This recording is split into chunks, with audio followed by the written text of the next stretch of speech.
Shio, and tonight we're going to read another spooky story in honor of Spooktober.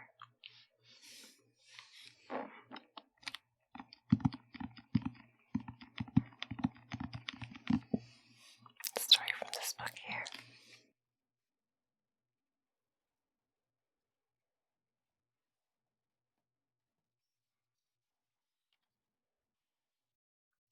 Present at a Hanging by Ambrose Bierce. An old man named Daniel Baker, living near Lebanon, Iowa, was suspected by his neighbors of having murdered a peddler who had obtained permission to pass the night at his house. This was in 1853, when peddling was more common in the western country than it is now, and was attended with considerable danger. The peddler, with his pack, traversed the country by all manner of lonely roads, and was compelled to rely on the country people for hospitality. This brought him into relation with queer characters, some of whom were not altogether scrupulous in their methods of making a living, murder being an acceptable means to that end. It occasionally occurred that a peddler with diminished pack and swollen purse would be traced to the lonely dwelling of some rough character and never could be traced beyond. This was so in the case of Old Man Baker, as he was always called.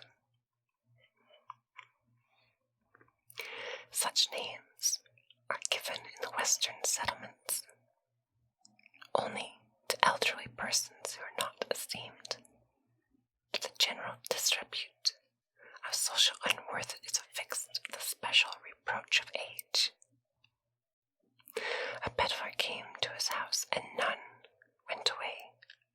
That is all that anybody knew. 7 years later, the Reverend Mr. Cummings, a Baptist minister well known in that part of the country, was driving by a baker's farm one night. It was not very dark. There was a bit of moon somewhere above the light veil of mist that lay along the earth. Mr. Cummings, who was at all times a cheerful person, was whistling a tune, which he would occasionally interrupt to speak a word of friendly encouragement to his horse. As he came to a little bridge across the dry ravine, he saw the figure of a man standing upon it, clearly outlined against the gray background of a misty forest. The man had something strapped on his back and carried a heavy stick, obviously an itinerant peddler. His attitude had in it a suggestion of abstraction like that of a sleepwalker.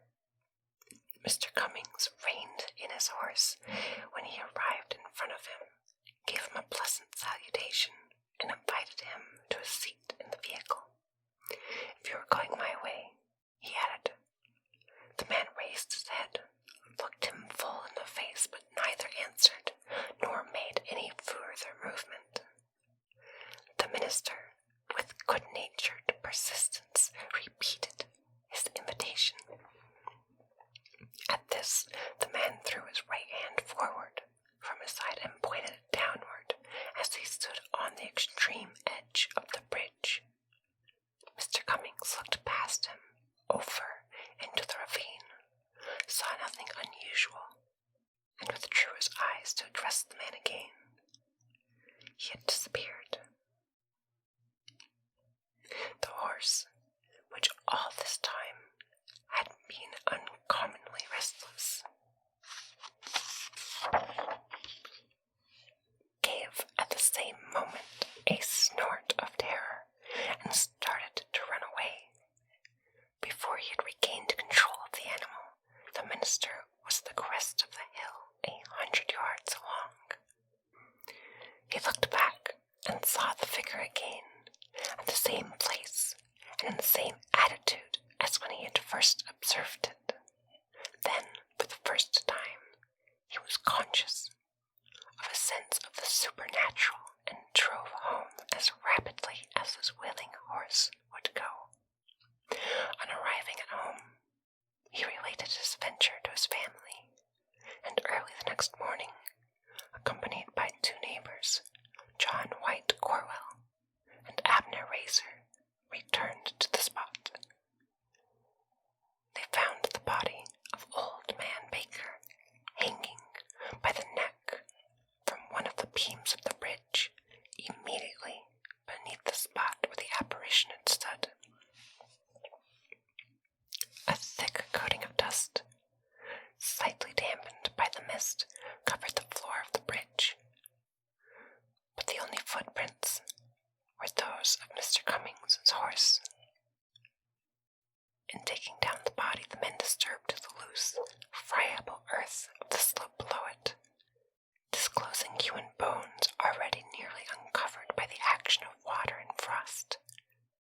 They were identified as those of the lost peddler. At the double inquest, the coroner's jury found that Daniel Baker died by his own hand while suffering from temporary insanity, and that Samuel Moritz was murdered by some person or persons, to the jury, unknown.